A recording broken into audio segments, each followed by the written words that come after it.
Okay. So flowchart for a keyboard subroutine, isn't it? So once again, you remember this keyboard, what we discussed earlier, where the rows are connected as an output from the microcontroller, and whereas the columns are going to be input to the microcontroller. So initially, what do? We start the process by grounding all rows, isn't it? So the first part is called waiting for all the previous key press to be released. So then what do? We ground all the rows and read all columns. That means all the rows are set to logic value 0, isn't it? Then we read the columns. Now tell me what would be the column values.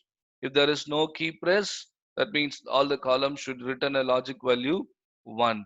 If it returns a logic value 1, it indicates that there is no key press, isn't it? So by chance, if there is any column returning a value 0, that means the previously pressed key is still it is on. That should be released. So again, what do?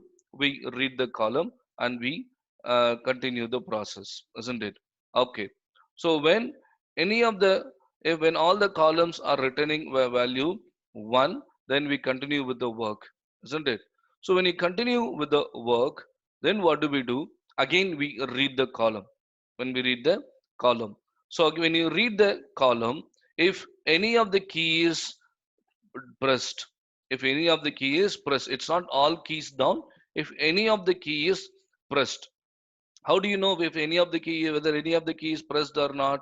That means if any of the column is having a value 0, any of the column value is 0. So that indicates that there is a key press. There is a key press. Then if there is a key press, we will not proceed immediately. Okay. So what do? We wait for the debounce period. We wait for the debounce period. So what is the debounce period? You can see that in this graph it is plotted here with respect to time. When you press a switch, we intend that we are pressing a switch. Got it? So switches in the keyboard are nothing but a push button.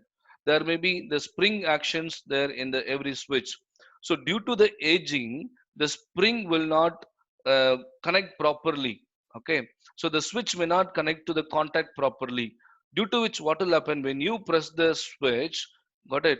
So there may be some noise will be developed before it makes the actual contact. So the period of the noise is called a debounce period. Okay, so what do we have to do whenever you read the key?